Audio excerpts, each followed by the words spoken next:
दोस्तों, आप सभी का स्वागत है अपने YouTube चैनल भावी शिक्षक मंच में।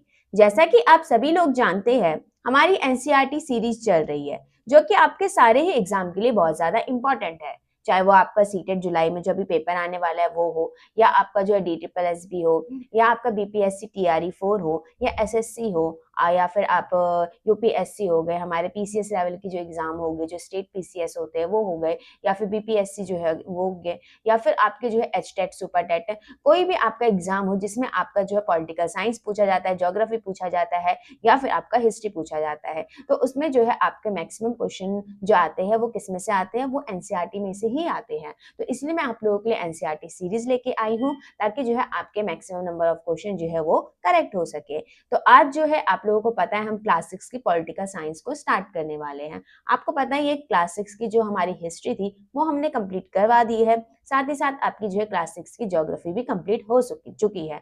और साथ ही साथ आपको ये भी पता है कि हमने प्रैक्टिस सेट भी आपको लगातार साथ के साथ दिए हैं।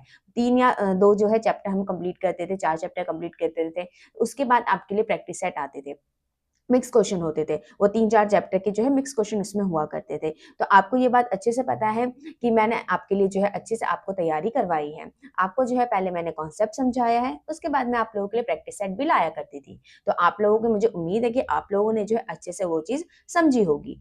अब जो है हम पॉलिटिकल साइंस में भी ऐसा ही करेंगे। आपको पता है कि पॉलिटिकल साइंस में जो क्लास 6 की हमारी पॉलिटिकल साइंस है, इसमें जो है टोटल नंबर ऑफ चैप्टर हमारे कितने हैं? इसमें हमारे टोटल नंबर ऑफ चैप्टर जो है 9 है।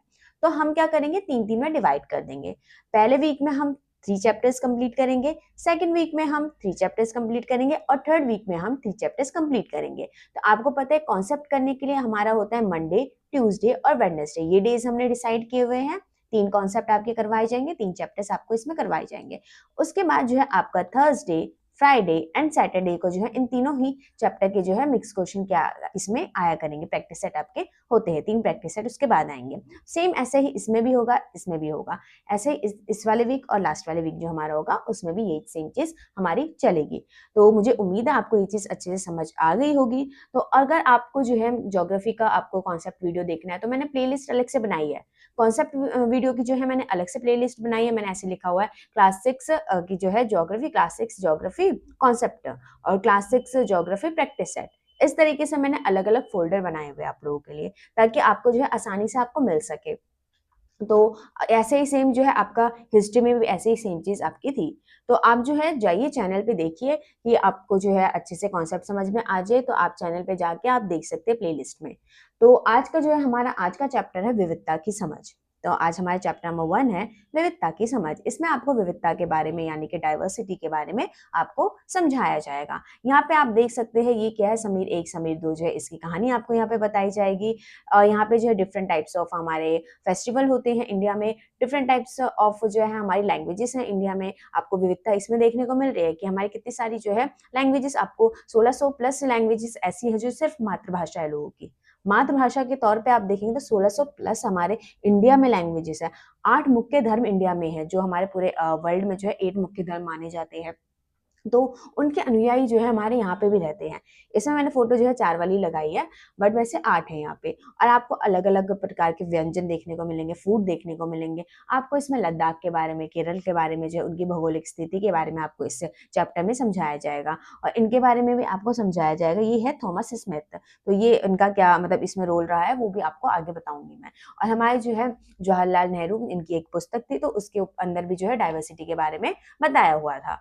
तो आप लोग जो है अगर आपने अभी तक जो है चैनल को लाइक, सब्सक्राइब एंड शेयर नहीं किया है तो गाइस प्लीज कर दीजिए लाइक, सब्सक्राइब एंड शेयर, ताकि आप लोग जो है अच्छे से अपनी प्रिपरेशन कर सके, और साथ ही साथ मुझे भी आपके थ्रू जो है मोटिवेशन मिल सके। तो आप लोग भी मेरी हेल्प कीजिए कि लाइक सब्सक्राइब करने में। आप करेंगे तो फिर अच्छा रहेगा मुझे भी, और आपके लिए मैं और इंटरेस्टिंग वीडियोस लेके आया करूंगी, और अच्छे से आपको जो है कॉन्सेप्ट समझाऊंगी, MCQ समझाऊंगी।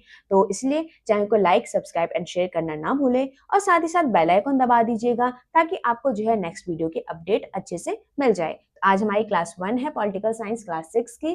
तो चलिए दोस्तों, अब बिना देरी के हम स्टार्ट करते हैं। ये थोड़ा इंट्रोडक्शन मुझे स्टार्टिंग में बताना पड़ता है जब भी हमारा चैप्टर नंबर 1 होता है, तो इसलिए मैंने जो है हर में ये चीज़ की है। ज्योग्राफी में भी ये चीज़ मैंने की थी और हिस्ट्री में भी आपको मैंने ये चीज़ समझाई थी। तो आज पॉलिटिकल साइंस है, इसलिए आपका जो है थोड़ा टाइम कंज्यूम हुआ है स्टार्टिंग में, तो कोई बात नहीं, अगले चैप्टर में आपका ये टाइम जो है बचेगा। बस एक फर्स्ट चैप्टर में मैं आपको समझाने के लिए थोड़ा डिटेल में स्टार्टिंग में थोड़ा बता देती हूँ। तो चलिए दोस्तों, अब बिना किसी देरी के हम स्टार्ट करते हैं अपनी आज की क्लास विविधता की समझ। आपको पता है कि आपसे कोई डिफरेंट है, कोई इंसान मान लीजिए किसी दूसरे धर्म का है, एक ये व्यक्ति है, एक ये व्यक्ति है, मान लीजिए ये हिंदू है, मान लीजिए ये मुस्लिम है, ये वेजिटेरियन है, ये हमारा नॉन वेजिटेरियन है। फॉर एग्जाम्पल के तौर पे मैं आप लोगों को बता रही हूँ, या फिर आप देख सकते हैं कि ये जो है क्या है, ये हमारा और क्या हम सोच सकते हैं, आप डिफरेंट टाइप के आपके दोस्त होंगे, तो क्या आप बताइए इसकी जो है सोच विचार की जो है चीजें अलग है, इसके सोच विचार की चीजें अलग है, तो इनमें दोस्ती होना संभव है या नहीं है? संभव तो बिल्कुल है, लेकिन थोड़ी कठिनाई हमारे पास आ जाती है कि हमारे धर्म अलग हो गए तो उनके रीति रिवाज अलग है, हमारे रीति रिवाज अलग है, कोई वेजिटेरियन है, कोई नॉन वेजिटेरियन है, तो ये चीज जो है हमारे में जो है थोड़ा बहुत हम क्या करते हैं, हमारी दोस्ती जो है वो थोड़ी सी मुश्किल हो जाती है। बट हाँ, हालांकि आज आप देख सकते हो तो आराम से हम दोस्ती करते हैं भाई। अलग अलग धर्मों के लोग जो है साथ में बैठ के अपना मस्त खाना वाना खाते हैं, सब कुछ है, तो वो ऐसी बात भी नहीं है कि आप दोस्ती नहीं कर सकते, कर सकते हैं, लेकिन थोड़ा सा मुश्किल होता है जब विविधता होती है। तो एक इसमें स्टोरी आपको बताई हुई है समीर 1 और समीर 2 की, तो हम एक बार पढ़ते हैं इसको। इस पूरी स्टोरी बहुत अच्छी स्टोरी है, तो आपको ये पढ़नी चाहिए बिल्कुल, इसलिए मैंने ये पूरी स्टोरी ही इसमें डाली है। मैंने इसे एक मजाक की तरह लिया, मजाक जो कि फटे पुराने कपड़े पहने उस छोटे से लड़के के लिए था जो जनपद के भीड़ भाड़ वाले चौराहे की लाल बत्ती पर अखबार बेचता था। एक व्यक्ति है जो कि साइकिल पे अपना जा रहा है, और दूसरा व्यक्ति कौन है? वो वह व्यक्ति है जो अखबार बेचता है, वहां पे रोड की साइड जो है आपका अखबार बेचता है, जो लाल बत्ती होती है ना, वहां पे अखबार बेचता है। मैं जब भी वहां से साइकिल से गुजरता, वह अंग्रेजी का अखबार हाथ में लहराते हुए मेरे पीछे भागता। तो वो व्यक्ति क्या कर रहा है, जो बच्चा है वो क्या कर रहा है, वो अंग्रेजी का जो इंग्लिश पेपर होता है ना, उसको हाथ में लेके वो उसके पीछे भागता है, साइकिल वाले के पीछे। इंग्लिश का पेपर याद रखना, इंग्लिश का न्यूज़पेपर। उस दिन की सुर्खियों को हिंदी अंग्रेजी के मिले जुले शब्दों में चिल्लाकर सुनाता रहता। ऑब्वियसली वो छोटा सा लड़का है, तो उसको इंग्लिश उतनी अच्छी से प्रॉपर वे में नहीं आती होगी, तो प्रॉपर वो इंग्लिश में नहीं बोल के वो क्या करता था, हिंदी इंग्लिश का मिक्स करके, और फिर वो चिल्लाता रहता था, अंग्रेजी का पेपर हाथ में लेके उसके पीछे पीछे चिल्लाता रहता है। जो दूसरा व्यक्ति था जो साइकिल पे था वो वाला, और जो बच्चा था वो बेचता था अखबार। इस बार में पटरी के सहारे रुका और मैंने उससे हिंदी का अखबार मांगा। अब ये जो है साइकिल वाला क्या कर रहा है, ये पटरी के सहारे रुक गया, साइड में रुक गया, और उसके बाद जो है उस बच्चे से क्या मांगा कि मुझे हिंदी का न्यूज़पेपर दे दीजिए। उसका मुंह खुला का खुला रह गया। वो बच्चा बिल्कुल शॉक में हो गया, बिल्कुल शॉक वो हो गया कि इस व्यक्ति ने मुझसे हिंदी का पेपर मांगा है। उसने पूछा, मतलब आपको हिंदी आती है? क्या आपको हिंदी आती है? वो बच्चा उनसे ये पूछ रहा था, उस बच्चे को लग रहा था ये मतलब अंग्रेजी का ही पेपर पढ़ता होगा, इसको इंग्लिश ही आती होगी, इसको हिंदी नहीं आती होगी, इसलिए वो इंग्लिश का पेपर लेके उसके पीछे पीछे रोज रोज जाता था, रोज उसके पीछे पीछे साइकिल के पीछे पीछे जो है चिल्लाता रहता था हाथ में लेके न्यूज़पेपर। लेकिन जब उस साइकिल वाले व्यक्ति ने उससे कहा कि मुझे हिंदी का पेपर दो, हिंदी का न्यूज़पेपर मुझे दो, वो बच्चा बिल्कुल ही शॉक में रहा कि इनको हिंदी आती है, सच में इनको हिंदी आती है, ऐसा वाला व्यवहार था उनका। बिल्कुल, मैंने अखबार के पैसे देते हुए कहा, क्यों, तुमने क्या सोचा? तो वो अब साइकिल वाला पूछता है कि क्यों भाई, इतना क्यों शौक हो रहे हो, क्यों भाई, ऐसा तुमने क्या सोच लिया कि मुझे क्या हिंदी नहीं आती क्या? पर आप लगते तो बड़े अंग्रेज है, वह बोला। अब बच्चा बोला कि आप तो अंग्रेज की तरह लगते हैं भाई, आपको हिंदी कैसे आ गई? ये इनका एक तरीके से बच्चा शौक होके ये चीज पूछा। मतलब कि आप हिंदी पढ़ भी सकते हैं? हाँ बिल्कुल पढ़ सकता हूँ। साइकिल वाले ने क्या बोला, हाँ भाई पढ़ सकता हूँ, तभी तो मांग रहा हूँ हिंदी का पेपर, बिना मतलब के क्यों मांगूंगा? इस बार मैं थोड़ा अधीर होते हुए बोला, मैं हिंदी बोल सकता हूँ, मैं हिंदी पढ़ सकता हूँ, मैं हिंदी लिख सकता हूँ। तो अब उसको थोड़ा सा मतलब ये था कि भाई आती है मुझे हिंदी, तो मैं हिंदी बोल भी सकता हूँ, पढ़ भी सकता हूँ, लिख भी सकता हूँ। मैंने स्कूल में दूसरे सब्जेक्ट विषय, हमारे आपको पता है कि हमारे जो विषय होते हैं, हमारे जो सब्जेक्ट होते हैं, उनके बारे में यहाँ पे बात की जा रही है, के साथ हिंदी पढ़ी है।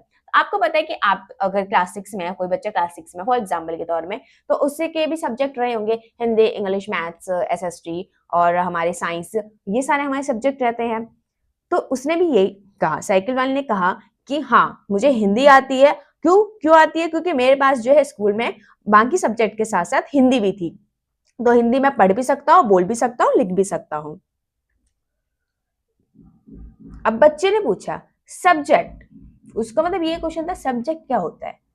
भैया वो बच्चा कभी स्कूल नहीं गया, तो उसको क्या पता सब्जेक्ट क्या होता है। अब जो कभी स्कूल नहीं गया, उसको मैं क्या समझाता कि सब्जेक्ट क्या होता है। अब वो बच्चा कभी स्कूल ही नहीं गया, तो उसको सब्जेक्ट का मीनिंग क्या पता होगा। वह कुछ होता है, मैंने शुरू किया ही था, वो बोलने ही वाला था कि हाँ कोई सब्जेक्ट जो है कुछ होता है। तो उसके बाद क्या होगी, बत्ती जो है हरी हो गई। आपको पता है रेड लाइट, रेड आपकी बत्ती होती है, तो क्या होते हैं, गाड़ियां स्टॉप हो जाती है, और जैसे ही ग्रीन बत्ती होती है तो गाड़ियां चलने लग जाती है। तो क्या हो गया, यहाँ पे ग्रीन बत्ती हो गई। और मेरे पीछे गाड़ियों के हॉर्न का शोर 100 गुना बढ़ गया। तो आपको तो पता ही होगा, बिना मतलब के हॉर्न बजाते रहते लोग। अब यहाँ पे हरी बत्ती हो गया और वहां पे कोई व्यक्ति वहां पे रुका है साइकिल लेके, तो पीछे वाले तो भाई फिर शोर और कितनी स्पीड में बढ़ जाती है आपको पता ही होगा, बिना मतलब के हॉर्न बजाते कई लोग। तो वो मतलब आगे आपको दिख रहा है कुछ आपको ऐसा होता है ना, कई बार आगे ना रिक्शा रुका होता है साइड में, तो रिक्शा रुका है, तो अब वही सवारी उसमें से उतर रही है। पीछे वाले को तो अलग ही दिक्कत है कि वो इतना ज्यादा हॉर्न बजाने लगेगा उस टाइम पे, वो देख रहा है तब भी वो हॉर्न बजाएगा। और कुछ तो इतने महान होते हैं कि आपको दिख रहा है कि रेड लाइट है, तब भी पीछे वाले क्या करते हैं, हॉर्न बजाते रहते बिना मतलब के। भाई आगे देख लो रेड लाइट है, तो वो आगे वाले व्यक्ति जो है, आगे वाले जो गाड़ी वाले हो गए, रिक्शा वाले हो गए, ऑटो वाले हो गए, कोई भी हो गए, तो वो कैसे चलेंगे भाई जब रेड लाइट है। तो पीछे से हॉर्न बजाने का कोई मतलब नहीं बनता, बिना मतलब के बजाते कई बार तो। लेकिन यहाँ पे क्या हुआ था, यहाँ पे ग्रीन लाइट हो गई थी, तो पीछे वाले क्या कर रहे थे, वो जो है हॉर्न बजाने लगे। मैंने भी अपने आप को ट्रैफिक के साथ आगे बढ़ने दिया, तो ये आगे बढ़ गया, तो वो सब्जेक्ट वहीं रह गया। भाई सब्जेक्ट का मीनिंग उसको अभी समझ नहीं आया। अगले दिन वह फिर से वहां पर था। अब अगले दिन वो बच्चा फिर से वहीं पे था। वह मुस्कुरा रहा था और मेरी तरफ हिंदी का अखबार बढ़ाते हुए उसने कहा, भैया आपका अखबार। अब आपको आपको पता है कि स्टार्टिंग में जो वो बच्चा क्या कर रहा था, वो बच्चा जो है उस साइकिल वाले को जो इंग्लिश का पेपर देना चाह रहा था। मतलब वो इंग्लिश का पेपर लहराता था, उसे लगता था कि इसको हिंदी नहीं आती है, तो इसको तो अंग्रेजी होगा, ये अंग्रेजी ही पढ़ेगा ये, इस तरीके से उस बच्चे को लगा। लेकिन जब उसको पता चला इसको हिंदी आती है, हिंदी बोल सकता है, लिख सकता है, पढ़ सकता है, तो उसने जो है हिंदी का न्यूज़पेपर उस बच्चे उस आदमी को दिया, उस लड़के को दिया, यानी कि जो साइकिल वाला व्यक्ति था उसको दिया। अब उसने पूछा, भैया बताइए ये सब्जेक्ट क्या चीज है, अब मुझे बताइए सब्जेक्ट होता क्या है भाई। अंग्रेजी का यह शब्द उसकी जबान पर अजीब लग रहा था। अब ये जो आपको पता है उस बच्चे को इंग्लिश नहीं आती, तो वो बच्चा जब सब्जेक्ट बोल रहा था ना, तो वो थोड़ा अजीब सा लग रहा था सुनने में। ऐसा लगा मानो अंग्रेजी में सब्जेक्ट शब्द का जो दूसरा अर्थ है प्रजा, उस अर्थ में वह उसका प्रयोग कर रहा है। अब ऐसा लग रहा था कि वो सब्जेक्ट बोल रहा था, ऐसा लग रहा था कि वो प्रजा शब्द का यूज कर रहा है। ओ, ये कुछ पढ़ाई लिखाई से संबंधित है, मैंने कहा। उसके बाद चूंकि बत्ती लाल हो गई थी, तो मैंने पूछा, तुम कभी स्कूल गए हो? तो उस बच्चे से उस साइकिल वाले ने पूछा, क्या तुम कभी स्कूल गए हो? बच्चा बोलता है, कभी नहीं। उसने जवाब दिया, कभी नहीं, मैं कभी स्कूल नहीं गया। फिर बात बढ़ाते हुए उसने गर्व से कहा, मैं जब इतना ऊंचा था तभी से मैंने काम करना शुरू कर दिया था। एक साइकिल थी, तो साइकिल की गद्दी जो है, यहाँ पे मान लीजिए ऐसे साइकिल है, तो साइकिल की यहाँ पे ऐसे होती है ना बैठने वाली सीट, वो कहते हैं जब मैं इतना था ना, इतना ऊंचा था, तब से जी मैंने ये अखबार बेचना शुरू कर दिया था। उसने मेरी साइकिल की गद्दी के बराबर अपने आप को नापा। पहले मेरी माँ मेरे साथ आती थी, लेकिन अब मैं अकेले ही कर लेता हूँ। तो क्या कर लेता हूँ, अखबार बेच लेता हूँ। पहले जो है मैं छोटा था भाई, मैं आपकी साइकिल की गद्दी के बराबर था, तब से ही मैं अखबार बेच रहा हूँ। लेकिन पहले जो है मेरी माँ मेरे साथ रहती थी, तो वो जो है मेरे साथ आया करती थी अखबार बेचने के लिए, मतलब वो काम सिखाए थे एक तरीके से अपने बच्चे को। तो उसके बाद जो है अब जो है ये बच्चा क्या करता है, ये कहता है कि अब मैं अकेले ही जो है न्यूज़पेपर बेच लेता हूँ। तो वो व्यक्ति कहता है, जो साइकिल वाला है, वो क्या कहता है, अभी तुम्हारी माँ कहाँ है? उस व्यक्ति ने पूछा कि अभी तुम्हारी माँ कहाँ पे है? पर तब तक बत्ती हरी हो गई। अब बत्ती जो है हरी हो गई, फिर भाई हॉर्न बजने लगेगा तो आगे जाना पड़ेगा। मैं चल पड़ा। मैंने उसे अपने पीछे कहीं से चिल्लाते हुए सुना, वह मेरठ में है और उसके साथ डैश डैश डैश। बस इसने ये सुना कि वो जो है कहाँ पे है, उनकी माँ जो है कहाँ पे है, मेरठ में है। और उसके बाद की कहानी उसको नहीं पता चली, क्योंकि शोरगुल वगैरह ट्रैफिक का जो है बहुत ज्यादा शोर होने लगा, तो उसको नहीं समझ में आया कि आगे उस बच्चे ने क्या कहा। अब अगले दिन मिलते हैं, तो वो कहता है कि मेरा नाम समीर है। बच्चे से उसका नाम पूछा गया, तो उसने क्या बोला, मेरा नाम। बच्चे से नहीं, उस व्यक्ति ने जो है अपना नाम उस बच्चे को बताया। जो साइकिल वाला व्यक्ति था उसने अपना नाम जो है बच्चे को क्या बताया, उसने बोला कि मेरा नाम समीर है। उसने अगले दिन कहा कि मेरा नाम समीर है। बड़े शर्माते हुए मेरा नाम पूछा, आपका नाम? एक मैं भी आपको बता देती हूँ, ये बच्चा है, ये बड़ा व्यक्ति है, साइकिल वाला व्यक्ति। तो इस छोटे बच्चे ने क्या बोला, मेरा नाम समीर है, समीर। अब इसने शर्माते हुए इस व्यक्ति से, साइकिल वाले से पूछा कि सर आपका नाम क्या है? भैया आपका क्या नाम है? यह तो बड़े आश्चर्य की बात थी, मेरी साइकिल डगमगाई। अब उस व्यक्ति की साइकिल ना डगमगाने लगी। क्यों डगमगाई, देखते हैं हम।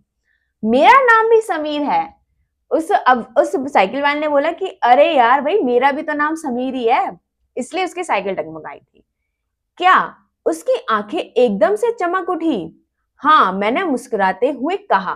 तो अब उस बच्चे की आंखें बिल्कुल चमक उठ गई कि भाई मेरा भी नाम समीर है, आपका भी नाम समीर है। भाई आश्चर्य की बात है, ये तो कॉन्सिडेंस है ये। तुम्हें पता है समीर का अर्थ क्या है? तो अब जो है बड़े वाले व्यक्ति ने, यानी कि साइकिल वाले व्यक्ति ने बोला कि तुम्हें पता है कि समीर का मीनिंग क्या होता है? समीर का मीनिंग होता है हवा, पवन।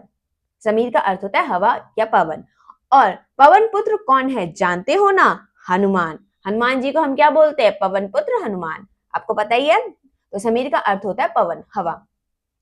तो अब से आप समीर 1 और मैं समीर 2, उसने खूब खुश होते हुए कहा। अब इस बच्चे ने बोला कि चलो आप जो है समीर 1 है और मैं जो हूं समीर 2 हूं। समीर 2 बच्चा है और समीर 1 जो है वो कौन है? बड़ा व्यक्ति है, समीर 1। हाँ ठीक है, मैंने जवाब दिया। तो अब साइकिल वाले ने बोला, समीर 1 ने बोला ठीक है भाई, मैं समीर 1 हूं और बच्चा जो है वो है क्या है? समीर 2 है। अब अपना हाथ आगे बढ़ाया। तो अब जो है बड़े वाले ने क्या किया? हाथ आगे बढ़ाया। हाथ मिलाओ समीर 2। तो बड़े वाले समीर 1 ने बोला कि हाथ मिलाओ समीर 2। दोस्ती हो जाती है तो क्या करते हैं हम? हाथ मिलाते हैं, हैंडशेक करते हैं। उसका छोटा सा हाथ मेरे हाथ में एक नन्ही चिड़िया की तरह समा गया। अब छोटा सा बच्चा है भाई, उसका हाथ जो है अब बड़े व्यक्ति के हाथ में जो है आप क्या करेंगे, छोटा बच्चे के हाथ जो है रखेंगे, तो अब उसका हाथ जो है बिल्कुल छोटा सा लगेगा, प्यारा सा। तो वो क्या कहता है कि नन्ही चिड़िया की तरह समा गया। मैं साइकिल चलाकर आगे बढ़ चुका था, पर उसके हाथों की गर्माहट अब तक महसूस कर रहा था। तो अब तक मैं उसकी हाथों की गर्माहट महसूस करता हूँ, छोटे से प्यारे से हाथों की गर्माहट। अगले दिन उसके चेहरे पर उसकी चिरपरिचित मुस्कान नहीं थी। अब ये जो छोटा सा बच्चा था वो हमेशा वही मुस्कुराता रहता था, बड़े व्यक्ति को देख के, उसको मतलब साइकिल वाले को देख के मुस्कुराता रहता था। तो आज जो है क्या हुआ कि उसके चेहरे पे मुस्कान नहीं थी। भाई क्यों नहीं थी, अब देखते हैं हम। मेरठ में बड़ी गड़बड़ हो गई है, उसने कहा। बच्चे ने कहा कि मेरठ में जो है बहुत दिक्कत हो गई है। वहां पे आपको पता है कि उसकी माँ वहीं पे रहा करती है। वहां दंगों में बहुत लोग मारे गए हैं। अब मेरठ में जो है दंगे फैल गए हैं। आपको पता है दंगे होते हैं, तो अब जो है मेरठ में क्या हुआ है? दंगे फैल गए हैं। मैंने मुख्य अखबार की सुर्खियों की तरफ देखा। बड़े बड़े अक्षरों में लिखा था सांप्रदायिक दंगे। सांप्रदायिक दंगों की यहाँ पे बात हो रही है। लेकिन समीर, मैंने शुरू किया ही था। तो अब उसने बड़ा व्यक्ति उसे कहता है कि लेकिन समीर, तो मैं, उस बच्चे ने बोला कि मैं मुस्लिम समीर हूं। तो ये छोटा बच्चा जो है मुस्लिम है और ये बड़ा व्यक्ति जो है वो हिंदू है। और आपको पता है सांप्रदायिक दंगे मतलब हिंदू मुस्लिम में जो दंगे होते हैं उसे हम सांप्रदायिक बोलते हैं, जैसे कि वो रिलीजन से बेस हमारे जो है दंगे हो जाते हैं उसे कहते हैं। वह बोल पड़ा, और मेरा सभी लोग जो है मेरठ में हैं, मेरे सभी लोग, मेरा पूरा परिवार जो है वो मेरठ में है और मेरठ में जो है सांप्रदायिक दंगे हो गए हैं। उसकी आंखें भर आई। अब उस बच्चे की आंखें भर आई। जब मैंने उसके कंधे पर हाथ रखा उसने नजर ऊपर नहीं उठाई। भाई अब वो बच्चा कितना सैड था कि उसने ना आंख मतलब नजर भी नहीं मिलाई कि अब बड़े व्यक्ति ने उसके मतलब बड़ा जो साइकिल वाला व्यक्ति था उसने उसके कंधे पे हाथ रखा, लेकिन उसने ऊपर देखा भी नहीं। वो मतलब इतना ज्यादा, वो बहुत ज्यादा दुखी था। ऑब्वियसली उसकी फैमिली वहां पे रहती है और वहां पे दंगे हो रहे हैं, तो वहां पे कुछ भी हो सकता है ना भाई, उसकी फैमिली भी हो सकता है, उसकी फैमिली में भी किसी को जो है इस दंगे का जो है शिकार हो गया हो, इस तरीके से चीजें हो सकती है। तो इसलिए जो है वो बच्चा जो है बहुत दुखी था। अगले दिन वह चौराहे पर नहीं था और नेक्स्ट डे जो है वो बच्चा चौराहे पे नहीं था। ना उसके अगले दिन वह दिखा और ना आगे फिर कभी। अंग्रेजी या हिंदी का कोई अखबार मुझे नहीं बता सका कि मेरा समीर दो आखिर कहाँ गया। ना भाई हिंदी का न्यूज़पेपर ना इंग्लिश का न्यूज़पेपर बता सका कि जो है समीर दो है कहाँ चला गया। जहां समीर एक को अंग्रेजी ज्यादा अच्छी आती है वहीं समीर दो हिंदी बोलता है। आपको पता है जो बड़ा वाला व्यक्ति था, जो साइकिल वाला व्यक्ति था, उसको अंग्रेजी अच्छे से आती थी और वहीं जो है छोटा बच्चा जो था, जो अखबार बेचता था, उसको हिंदी अच्छे से आती थी। हालांकि दोनों की भाषाएं अलग है, फिर भी दोनों एक दूसरे से बात कर पाए। क्यों? क्योंकि वो बात करना चाहते थे, वो दोस्ती करना चाहते थे, तो इसलिए वो उनकी लैंग्वेजेस अलग थी, फिर भी उन्होंने बात की। उन्होंने इसके लिए प्रयास किया क्योंकि उनके लिए बात करना महत्वपूर्ण था। जैसे आप स्कूल में होते हैं तो आपके जो है दूसरे धर्म के जो है दोस्त बनते हैं। जैसे कि आपका कोई मुस्लिम दोस्त बन सकता है, आपका जो है कोई क्रिश्चियन दोस्त बन सकता है, कोई सिख दोस्त बन सकता है, कोई भी आपका ये बन सकता है। समीर एक और समीर दो की धार्मिक व सांस्कृतिक पृष्ठभूमि भी अलग है। जहां समीर एक हिंदू है वहीं समीर दो मुसलमान हैं। दोनों में दोस्ती हुई क्योंकि दोनों दोस्ती करना चाहते थे। एक मिनट गाइस, मैं आती हूँ।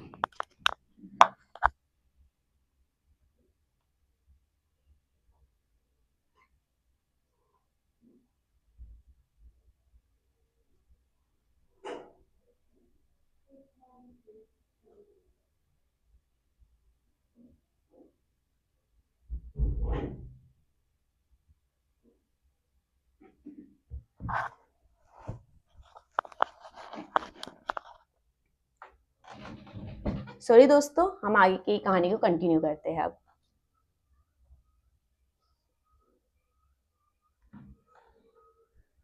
दोनों में दोस्ती क्यों हुई थी? क्योंकि वो दोनों के दोनों जो है दोस्ती करना चाहते थे।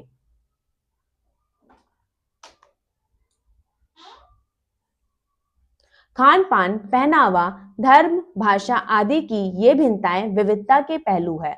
अब ये जो चीजें हैं, हमारा खान पान जो हमारा अलग होता है, या पहनावा जो है वो अलग होता है, हमारे कपड़े जो है वो डिफरेंट होते हैं, धर्म जो है वो अलग अलग होते हैं, या भाषाएं जो है वो अलग अलग होती है, तो ये क्या जो है, ये क्या है, ये भिन्नताएं जो है वो हमारी विविधता कहलाती है। अपने विविध धार्मिक और सांस्कृतिक पृष्ठभूमियों के अलावा समीर एक और समीर दो कई अन्य मामलों में भी एक दूसरे से अलग थे। कैसे अलग थे वो दोनों के दोनों? उदाहरण के लिए समीर एक ने स्कूल में पढ़ाई की थी जबकि समीर दो अखबार बेचता था। तो आपको ये समझ में आ गया होगा, जो समीर एक है वो तो स्कूल में पढ़ता था भाई, वो अच्छी खासी फैमिली का था। वही समीर दो जो है उसकी जो है फैमिली जो है क्या थी, गरीब थी, तो वो जो है क्या करता था, अखबार बेचा करता था। तो आपको ये समझ में आएगा कि गरीबी और अमीरी जो है ये हमारी विविधता नहीं होती है। हमारी विविधता क्या होती है? जैसे कि हमारा धर्म अलग हो गया, हमारा पहनावा अलग हो गया, हमारी भाषाएं अलग हो गई, या फिर हमारा खान पान अलग हो गया, तो ये हमारी जो है ये हमारी विविधता है। और वहीं हम देखेंगे गरीबी और अमीरी, ये जो है क्या है, ये जो है हमारी सोसाइटी के जो है ये जो है, हम जैसे कि मान लीजिए यहाँ पे एक व्यक्ति जो है क्या है, अमीर है, दूसरा व्यक्ति जो है वो क्या है, गरीब है, तो ये हमारी विविधता नहीं कहलाएगी, ये हमारी गैर बराबरी कहलाएगी, ये हमारी असमानता कहलाएगी। वहीं जाति व्यवस्था जो है ये भी हमारी असमानता या गैर बराबरी ही कहलाएगी, क्योंकि धर्म जो है वो हमारी विविधता है, लेकिन जाति जो है ये तो हम लोगों ने बनाई है। तो ये जो है हम कैसे बनाते हैं कि कोई अमीर जाति का जो मान लीजिए कोई अमीर है, जो पढ़ा लिखा वर्ग है, वो क्या हो गया, वो हो गया हमारा ब्राह्मण हो गए, वहीं जो है रक्षा करने वाले क्षत्रिय हो गए। तो ये हमारी जाति व्यवस्था ही तो थी। और वहीं जो है सेवा कोई करता है तो वो हमारी जो है क्या हो गए, वो हमारे हो गए शूद्र हो गए। वहीं कोई व्यापार करता है तो ये जो है हम किसके आधार पे हमारा ये वर्ण व्यवस्था थी, ये जो हमारी कामों के आधार पे वर्ण व्यवस्था हुई करती थी। इसी को जो है आगे क्या कर दिया गया, जाति में जो है डिवाइड कर दिया गया। तो ये हमारी असमानता, ये हमारी गैर बराबरी का हिस्सा है, ना कि विविधता का हिस्सा है। भारत में विविधताएं, भारत में आपको बहुत सारी विविधताएं देखने को मिलेगी। आपको पता है यहाँ पे जो है हमारी बहुत सारी लैंग्वेजेस है, 1600 प्लस जो है हमारी ऐसी लैंग्वेजेस जो कि लोगों की मातृभाषाएं हैं। हिंदी होगी हमारी, उड़िया होगी, बंगाली हो गई, या फिर जो है हमारी जो है आप देख सकते हैं नेपाली भाषा भी बोली जाती है यहाँ पे, असमिया बोली जाती है, इंग्लिश बोली जाती है, मराठी होगी, तेलुगु होगी, तमिल होगी। तो हमारी ये जो है बहुत सारी भाषाएं आपको देखने को मिलती है कहाँ पे, इंडिया में। तो ये हमारी विविधता है। मैंने आपको पीछे बताया कि भाषा जो विविधता का ही जो है पहलू है। वही हमारा खान पान, आपको पता है इंडिया में आप कहीं पे भी जाएं, आप जम्मू कश्मीर में जाएंगे, आपका खाना पीना अलग होगा। वहीं आप जो है मान लीजिए केरल गए तो वहां का खाना पीना अलग होगा। तो बहुत ही अलग अलग खाना पीना होता है। कहीं पे इडली खाया जाता है, कहीं पे डोसा खाया जाता है, कहीं पे जो है हमारा वड़ा पाव खाया जाता है, महाराष्ट्र में वड़ा पाव खाया जाता है। और आप देख सकते हैं ढोकला, गुजरात में ढोकला जो है वो काफी फेमस है। तो ये आप देखेंगे कि बहुत सारी हमारे यहाँ पे क्या है, विविधताएं हैं। खान पान में भी हमारी विविधताएं बहुत सारी हैं।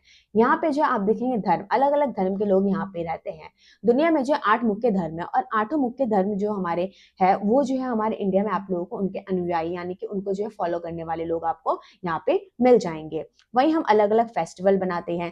कहीं पे जो है ईद मनाई जाती है, कहीं पे होली मनाई जाती है, कहीं पे आप देखेंगे क्रिसमस मनाई जाती है, दीपावली मनाई जाती है, या फिर आप जो है गणेश चतुर्थी देखेंगे महाराष्ट्र में बहुत अच्छे से मनाई जाती है, रक्षाबंधन हो गया। तो अलग अलग फेस्टिवल्स आपको यहाँ पे देखने को मिलेंगे इंडिया में। एक बार हम इसको पढ़ लेते हैं। भारत जो है वो विविधताओं का देश है। हम विभिन्न भाषाएं बोलते हैं, विभिन्न प्रकार का खाना खाते हैं, अलग अलग त्योहार मनाते हैं और भिन्न भिन्न धर्मों का पालन करते हैं। तो आपको पता है हम अलग अलग जो है डिफरेंट फेस्टिवल बनाते हैं, अलग अलग खाना पीना हमारा है, अलग अलग जो है हम धर्म जो है उनका पालन करते हैं। लेकिन गहराई से सोचे तो वास्तव में हम एक ही तरह की चीजें करते हैं, केवल हमारे करने का तरीका अलग है। भाई खाना सब खाते हैं, बस हमारा तरीका अलग है। किसी का खाना अलग तरीके से बनता है, किसी का खाना जो है अलग तरीके से बनता है। तो ये जो हमारी क्या है, ये हमारी विविधता है। खाना पीना हमारा आ जाएगा विविधता में, खान पान, भाषा, और आप देखेंगे धर्म,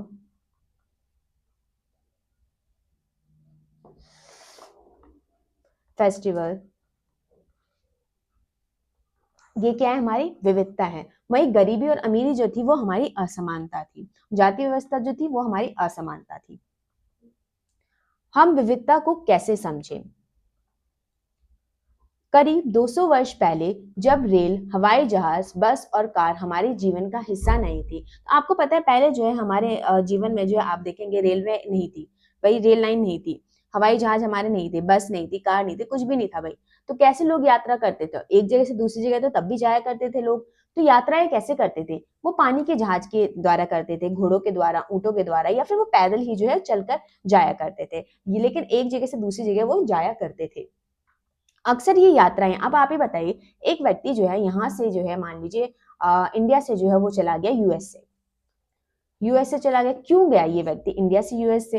काम की तलाश में गया होगा, या फिर पढ़ाई के लिए गया होगा, या व्यापार के लिए गया होगा, या जो है आप जैसे मान लीजिए इंडिया में अकाल पड़ गया, सूखा पड़ गया, तो अब यहाँ पे भाई भूख तो सबको लगती है। अकाल इंडिया में पड़ जाएगा तो अब क्या होगा, फिर जो है इंडिया के लोग जो है कहीं और जाने लग जाएंगे। तो ये व्यक्ति भी वैसे यूएस से चला गया। तो ये आपको पता है कि हमारी जो है यात्राएं जो है वो बहुत सारे कारणों की वजह से होती है। जैसे कि हम यहाँ पे पढ़ते, पहला पॉइंट है हमारा खेती और बसने के लिए एक जमीन की तलाश में। खेती और बसने के लिए जो एक जमीन की तलाश में हम लोग जो है दूसरी जगह चले जाते हैं, या फिर जो है हम व्यापार के लिए जो है एक जगह से दूसरी जगह जाते हैं। आपको ये भी पता है कि यात्रा में जो है बहुत समय लगता है, इसलिए लोग नई जगह पर अक्सर काफी लंबे समय तक ठहर जाते हैं। अब पहले लोग जो है पैदल चलते थे, एक जगह से दूसरी जगह वो पैदल गया तो उसको बहुत समय लग गया भाई जाने में, उसको इतना ज्यादा समय लग गया तो अब वो वहीं पे रख गया। अब वो कह रहा है कि दोबारा मैं अब तुरंत तो जाऊंगा नहीं वापस, बाद में बहुत सालों बाद आएगा, तो इसलिए जो है वो वहीं पे रह गया। और हम किस लिए जाते हैं? सूखे और अकाल के कारण जो है हम अपने घर बार छोड़ के जो है दूसरी जगह चले जाते हैं, क्योंकि उन्हें जब पेट भर खाना तक नहीं मिलता था, तो वे कई जगह जाकर बस जाते थे। अब कहीं पे अकाल पड़ गया है तो वहाँ पे खाने को नहीं मिल रहा है, तो अब वो दूसरी जगह जाएँगे ना भाई खाने की तलाश में, इसलिए वो दूसरी की जगह जो है चले जाते थे। कई लोग जो है काम की तलाश में या फिर युद्ध के कारण जो है घर छोड़ देते थे और दूसरी जगह चले जाते थे। अब ये लोग गए, यहाँ से एक व्यक्ति गया, इंडिया से एक व्यक्ति गया है रशिया, ये वाला व्यक्ति। तो ये अपनी परंपरा को, अपनी संस्कृति को, अपने खान-पान को, अपने पहनावे को या अपने धर्म को, अपने संगीत को, ये सब कुछ अपने साथ ले गया कहाँ पे? रशिया। अब ये रशिया में रहने लगा है, तो यहाँ पे जो ये अलग लोगों से मिलेगा, रशियन लोगों से यहाँ पे मिलेगा, रशिया के जो लोग हैं उनसे यहाँ पे मिलेगा।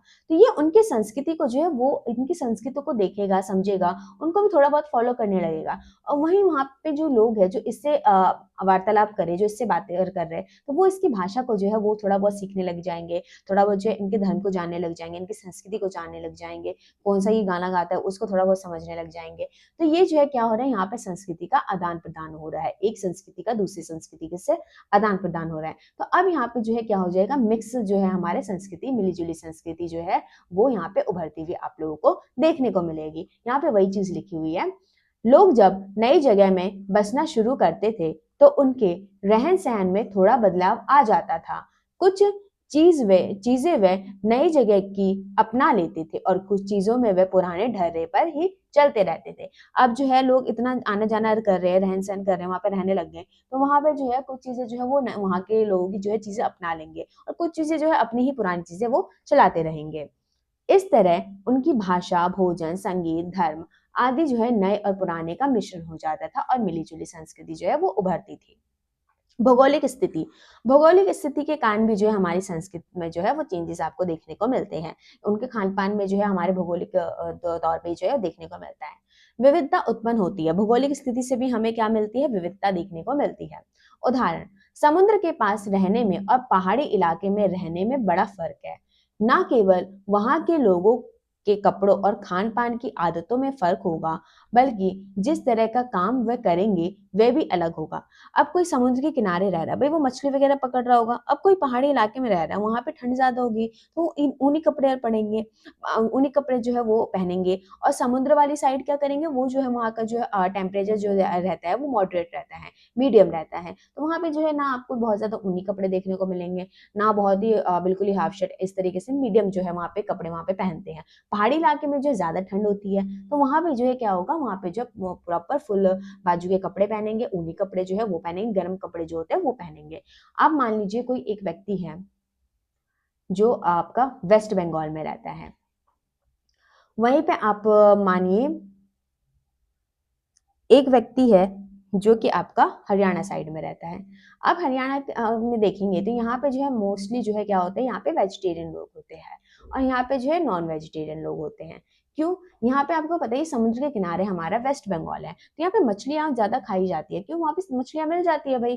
और यहाँ पे हरियाणा जो है आपको ऐसी भौगोलिक स्थिति हरियाणा की देखने को नहीं मिलेगी। तो यहाँ पे जो है ज़्यादातर लोग जो है वेजिटेरियन हुआ करते हैं हरियाणा में। और वहीं आप देख सकते हैं, जैसे कि आप देखिए वेस्ट बंगाल हो गया, बिहार हो गया, यूपी हो गया, यहाँ पे जो है पानी का स्रोत अच्छा खासा है। गंगा नदी जाती है यहाँ से, यमुना हो गई, बहुत सारी नदियाँ यहाँ से जाती है। तो यहाँ पे जो है क्या है, यहाँ पे जो है भूमि जो है वो ज़्यादा उपजाऊ होती है। और यहाँ पे जो है खाना-पीना जो है मतलब यहाँ पे जो है यहाँ पे मोस्टली जो है क्या खाते हैं, राइस खाते हैं, चावल खाते हैं। वहीं आप देखेंगे राजस्थान, राजस्थान में क्या है, सूखा है भई। यहाँ पे आपको इतना वर्षा वगैरह नहीं होती है। तो यहाँ पे क्या आपको आपको क्या लगता है यहाँ पे लोग राइस खाएँगे, यहाँ पे चावल खाएँगे? नहीं, उनको पीने के लिए पानी नहीं है वहाँ पे उतना। आपको वहाँ पे पानी पीने को उतना नहीं मिल पाता है, तो वहाँ पे चावल कैसे बनाया जाएगा? वहाँ पे अलग तरीके का भोजन खाया जाता है। तो ये खाना-पीना जो है ना, ये हमारी हमारी जो है ये क्या है, ये भौगोलिक स्थिति है।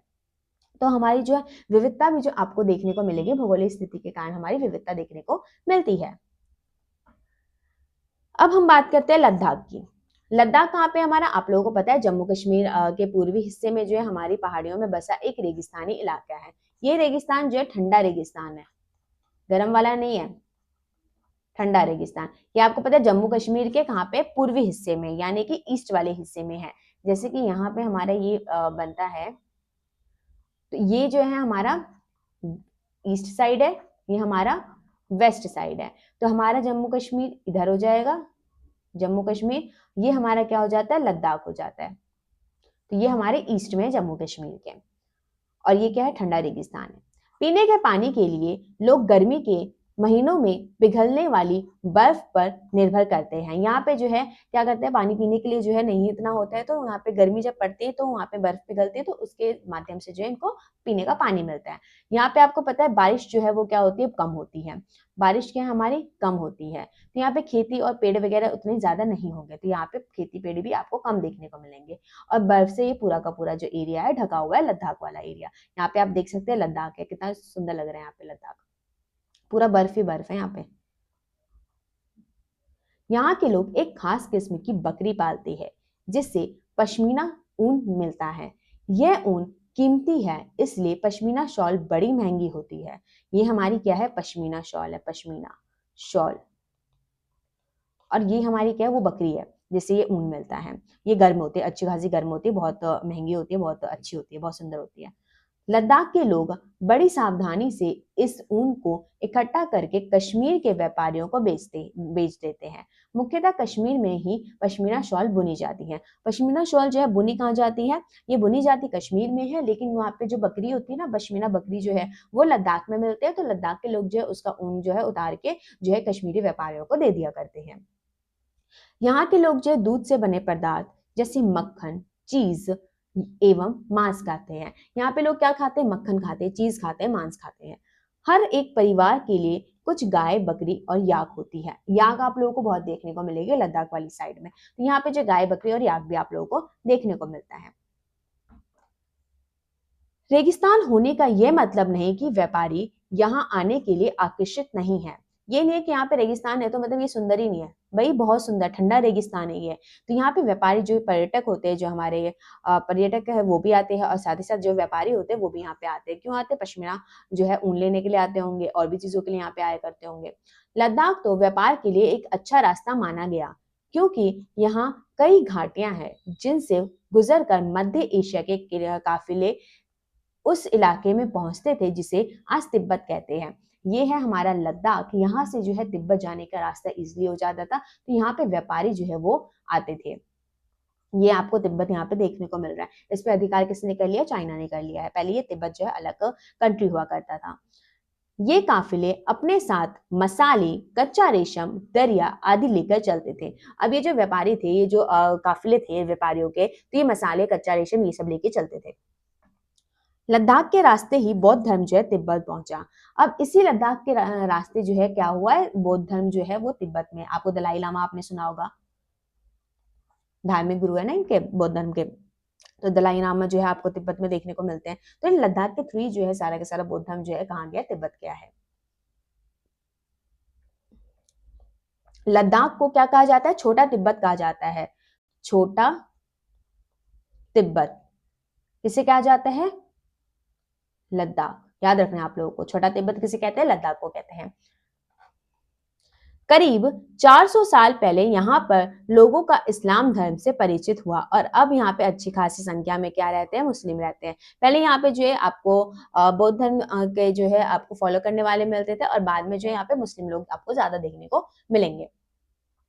लद्दाख के गानों और कविताओं का बहुत ही समृद्ध मौखिक संग्रह है। यहाँ पे जो लद्दाख के गाने, जो कविताएं हैं, उसका जो है मौखिक रूप से इसका यहाँ पे संग्रह किया गया है। तिब्बत का ग्रंथ केसर सागर, तिब्बत का ग्रंथ है केसर सागर, जो है वो कहाँ का ग्रंथ है, ये जो है हमारे तिब्बत का ग्रंथ है। तो ये जो है लद्दाख में बहुत ही ज्यादा प्रचलित है। इसके स्थानीय रूप को मुसलमान और बौद्ध दोनों ही लोग गाते हैं। अब इसको जो है, जो हमारे मुस्लिम लोग हैं लद्दाख के, जो बुद्ध जो है बुद्धिज्म को जो फॉलो करते हैं, वो लोग जो है वो जो है इसको गाते हैं, और साथ ही साथ नाटक भी खेलते हैं। तो आपको केसर सागर याद रखना है, कहाँ का ग्रंथ है ये जो है ग्रंथ है तिब्बत का। पश्मीना शॉल कहाँ मिलती है, पश्मीना शॉल कश्मीर में मिलती है, बुनी जाती है। और वहाँ का जो ऊन है ना, पश्मीना बकरी जो मिलती है, वो हमारे लद्दाख में देखने को मिलती है।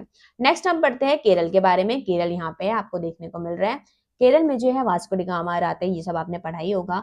भारत के दक्षिण पश्चिम कोने में बसा हुआ राज्य है केरल। यह एक तरफ समुद्र से घिरा हुआ है और दूसरी तरफ पहाड़ों से।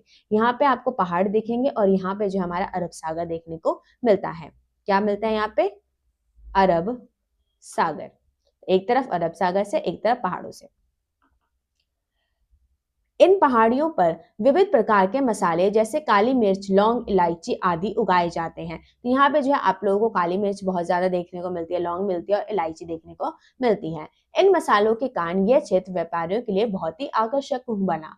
क्यों? आपको पता है वास्को डी गामा यहाँ पे आया था, किस लिए आया था? मसालों के लिए तो आया था। काली मिर्च वगैरह यहाँ पे बहुत ज्यादा फेमस है हमारे केरल में। सबसे पहले अरबी एवं यहूदी व्यापारी केरल आए। सबसे पहले कौन आया? अरबी और यहूदी आए केरल।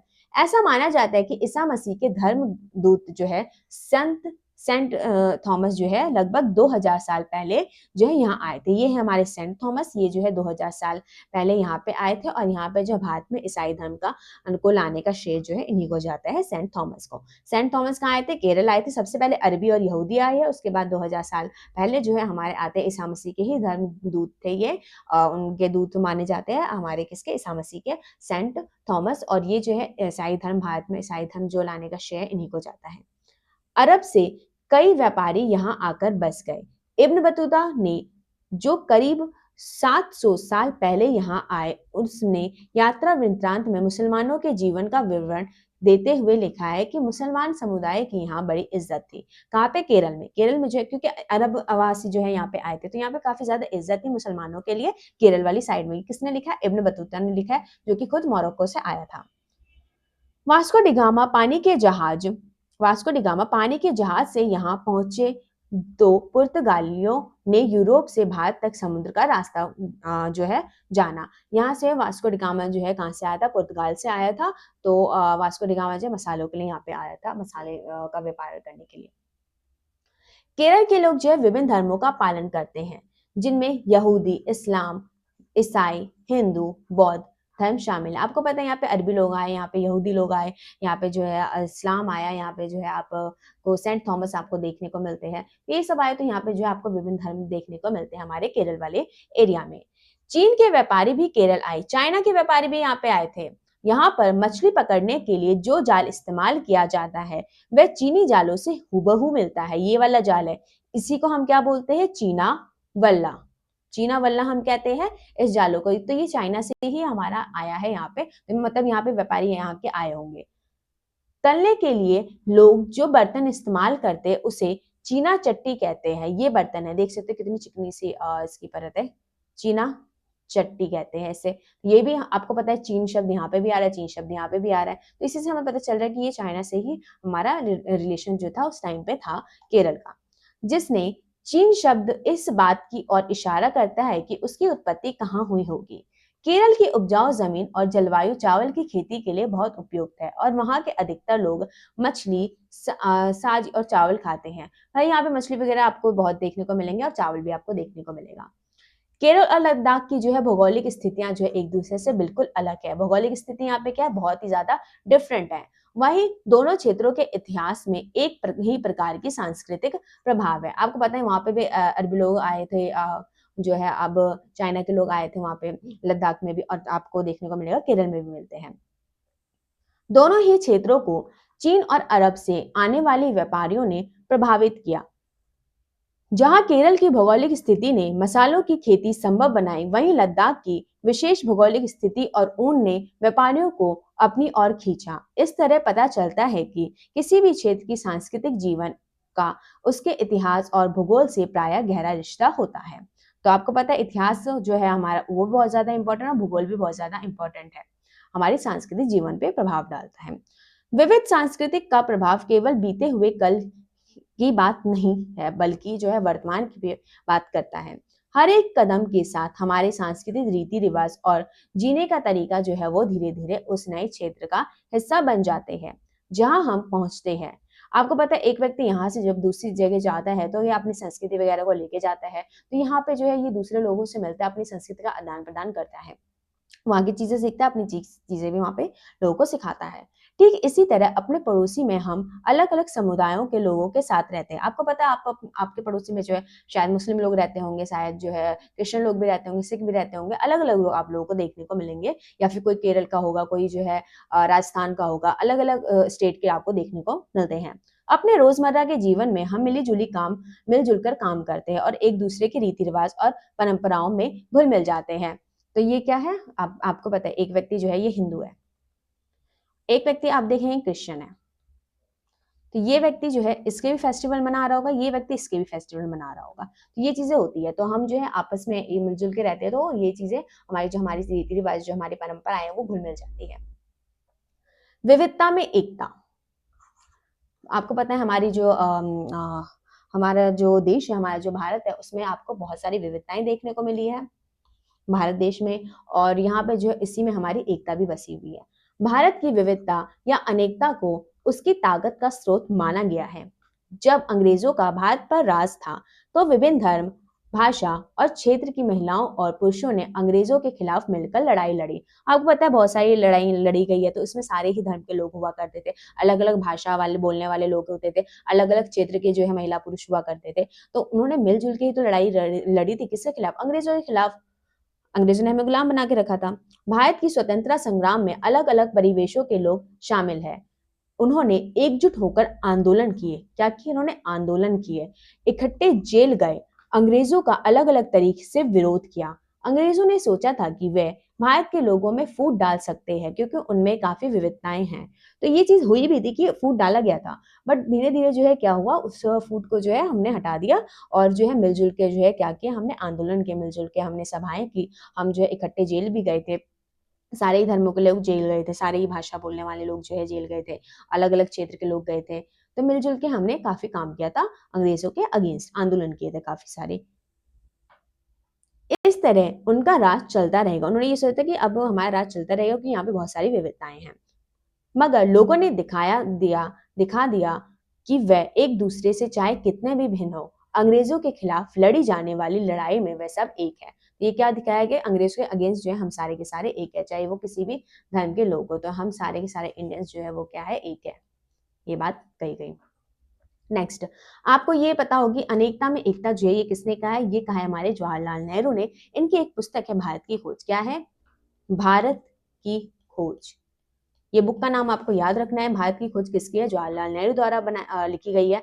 और ये जो है अनेकता में एकता जो है ये दर्शाता है।